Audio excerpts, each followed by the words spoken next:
For the first time in the Hardlines history, JM and I have our first guest. I was lucky enough to interview Terry McCormick, who's been a Titans beat writer since 1997, publisher of TitansInsider.com, and a writer and editor at Main Street Media.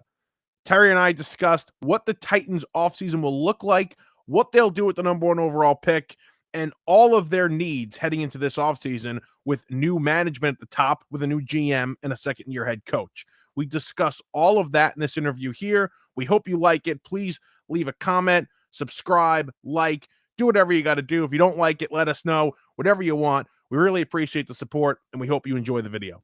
So it was a tough first season for Brian Callahan in Tennessee. Was there any rumblings whatsoever, especially with the general manager change, that he was potentially going to be one and done as a head coach? Yeah, there was a little bit of that. I don't know inside the organization if there was strong consideration for that, but you heard the whispers that they might blow it up and clean house. And in the end, Rand Carthon kind of became the scapegoat and the guy who lost his job because things didn't go well here after a $200 million spending spree in free agency to try and fix this roster last year. Was that a surprise? The general manager getting fired this season? I thought it was, simply for the fact that, generally a general manager is going to get 3 years to at least show improvement. And Rand Carthon made some good moves. He drafted T'Vondre Sweat in the second round last year, took a shot on him.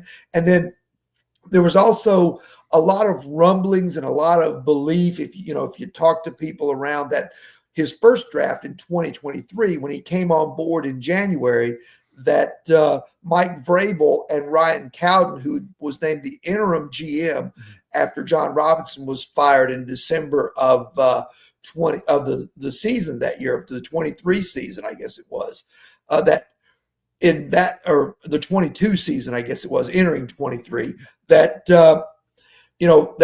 Vrabel and Cowden had already pretty much gone through and assembled the draft board that year, along with the scouts. So Carthon's involvement there may have been a little bit limited in 23, and that 24 was really the only year that he got to kind of run the show. Right.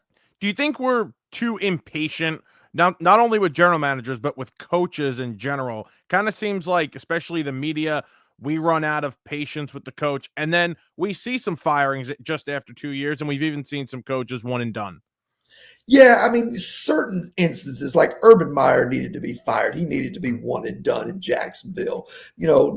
From all indications, Nathaniel Hackett was a bust in Denver and needed to be moved on from. But by and large, I think you're right. I think teams are a little bit too quick to pull the trigger on coaches, on general managers. And I'll filter it down one more level. Quarterbacks. Yep. Look how many quarterbacks are given up on after a couple of years. And then you see resurgences like you've seen from Baker Mayfield or Jared Goff or even Geno Smith. So I think it trickles down a lot all through the league at every facet of the game. And that brings us to our next question. Will Levis had a tough second year in his first season with Brian Callahan and Brian Callahan's system. The Titans have the number one overall pick. That's the elephant in the room. But what was the sense around Will Levis last season after a tough year for him?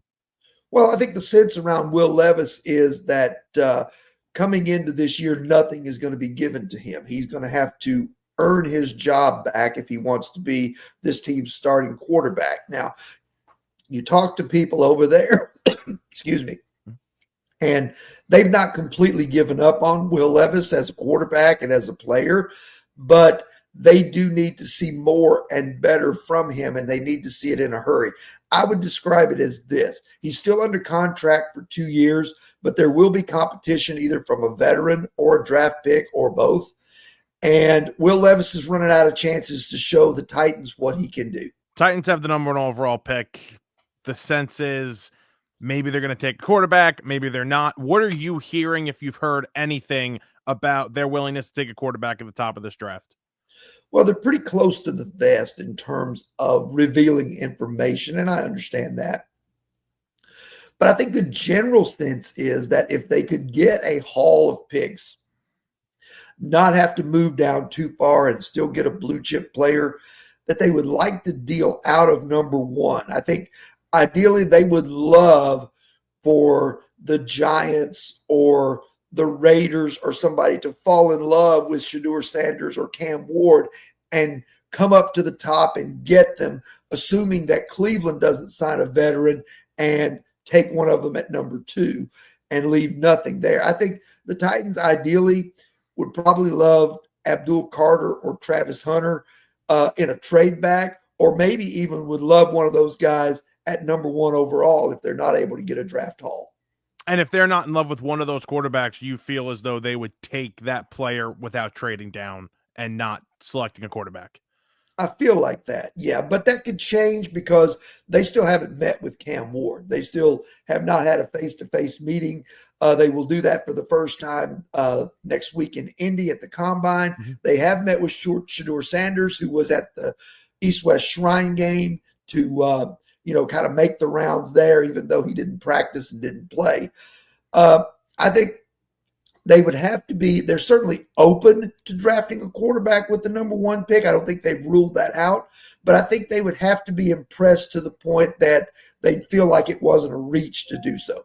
And with the veterans available, some even younger guys, it's a potential that Sam Darnold is on the market. Does that change their opinion at all, going quarterback or not, and what is perceived to be a weak quarterback class? Yeah, it absolutely could. I mean, I think if they go for a veteran, they're going to want somebody with some, quote, skins on the wall, so to speak. Mm-hmm. They're going to want a Sam Darnold.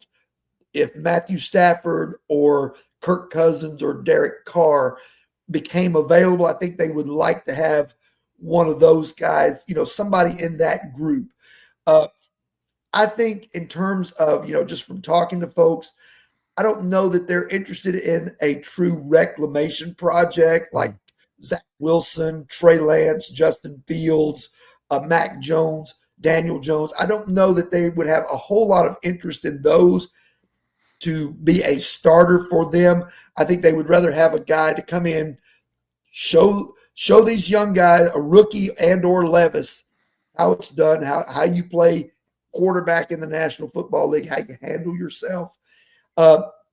As far as a reclamation project, I don't know that they would want one because I think they kind of feel like Levis is a reclamation project at this point, and they've already put a year. This group has already put a full year into him trying to figure him out. I don't know if they would want to have to try and figure out Trey Lance in the same deal. Yeah. In a weaker quarterback class, being the number one overall pick, is that going to lessen the package to move up, especially in just talking top 10 teams? If a team within the top 10 wanted to move up, I mean, we've seen a lot of the scouts talk about these quarterbacks and, they'd be 5th or 6th in their rankings in terms of last season's draft. I mean, is that going to lessen the price for a team that's say 5, 6, 7 to move up? Is that going to lessen the price to get to 1? Potentially. I guess you can look at it one of two ways. If there's a lot of something, like last year, there were 5 or 6 quarterbacks that were considered first-round guys. So the old economics lesson of Economics 101, supply and demand. If there are 6 of these guys and I need one of them, I can, if I like all 6, I can sit back and wait and take my turn like Denver did with Bo Nix at number 12 last year.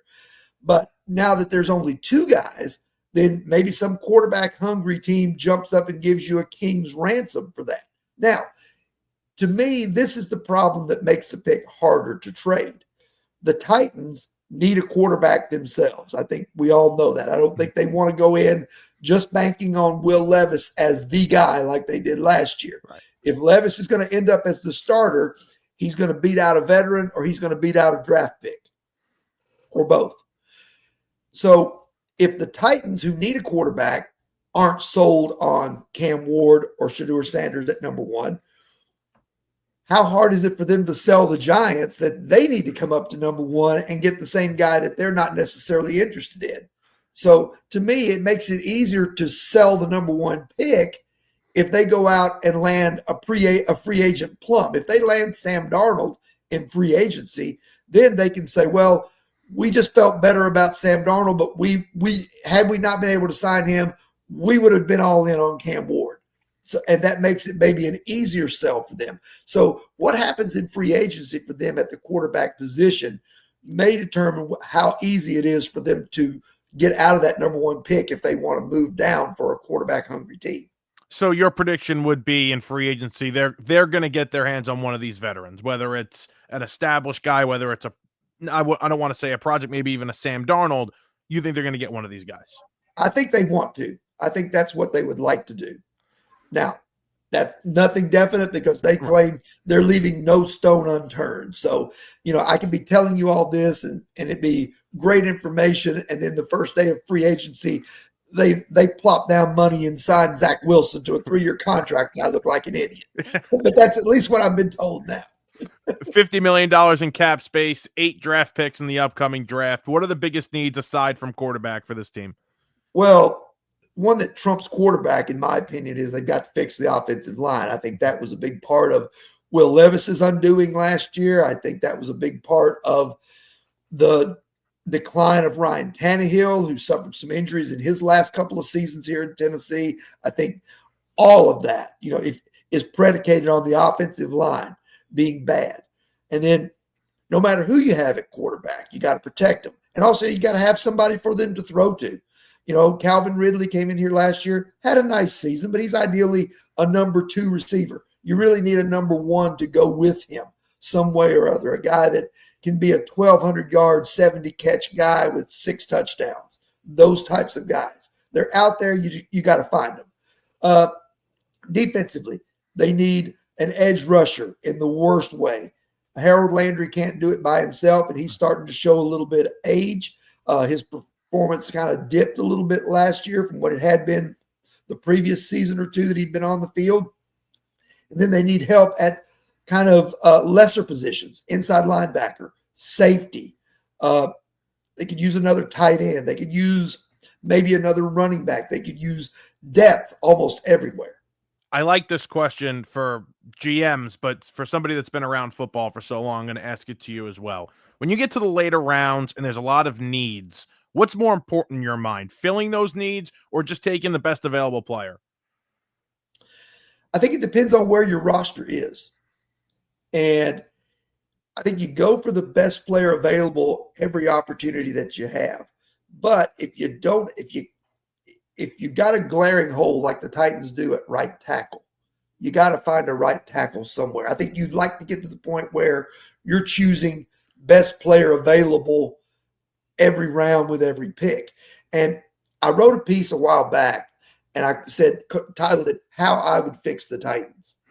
And I said, the first 3 rounds of the draft, the first 2 days, you need to focus on premium positions, quarterback, wide receiver, tackle on offense, edge rusher, cover corner, and I would throw interior defensive linemen who disrupt the run and the pass as another premium spot, because you can fill those positions in the first 3 rounds of the draft and then even take chances with project players on third-day picks. Maybe a guy who runs a 4.3 but maybe isn't a great route runner, a guy who, has some athleticism but he needs to get a little stronger. Those types of guys with third-day picks. Then with centers, guards, tight ends, running backs, inside linebackers, safeties, the non-premium positions that I would call it. Fill those with third-day picks and cheap free agents that won't break the bank so that you're not spending a lot of cap space on those guys. Replenish your roster that way. And then if I'm not saying it's a hard and fast rule that you can't take a running back in the first or second round, but if you do, better be like Derrick Henry. Better not be just a guy. Yeah. It better be somebody that's a Pro Bowl type talent. Otherwise, focus on the premium picks, focus on, getting a lot of talent there. Then the next thing I would do every 2 to 3 years, this is the old Green Bay Packer rule, which I think the Titans are wise to try and implement. Every 3 years or 2 or 3 years, whether you need one or not, take a flyer on a quarterback somewhere in the draft. See if the guy has some traits you can develop, because he can either be the heir apparent Or you can do like the Packers used to do with Mark Brunell, Matt Hasselbeck, and guys like that. Trade it for more draft capital. Yep. That's smart. And I'll end off with this question. Mike Borgonzi comes over from Kansas City. He obviously didn't hire Brian Callahan. Do you think he's going to be under any sort of pressure to win in this season, or at least make drastic improvements? Or is he going to get some runway here with the new general manager? I think Borgonzi is probably willing to do that. I mean, I've only met him and talked to him a couple of times since he's been on the job, obviously, because he's brand new. It seems like he's willing to, give this process a chance and let Brian Callahan grow as a coach and as a play caller. But, ultimately the buck stops with owner Amy Adams Strunk, who has fired a coach or general manager 3 years in a row. And so if this thing doesn't show some improvement, if they can't get to 6 or 7 or 8 wins next year, then does she get impatient again and pull the plug yet again on somebody else? Because Brian Callahan would be at the front of the chop block because he's the newest guy. He's the most seniority guy in the room. And if somebody has to take the fall, it would probably be him. I hope not, because I think the guy can develop into a good coach. I think, he has some good ideas, and I think this team is more than a piece or two away from being a contender. I hope he gets a chance to see it through, but with an impatient owner, you just don't know.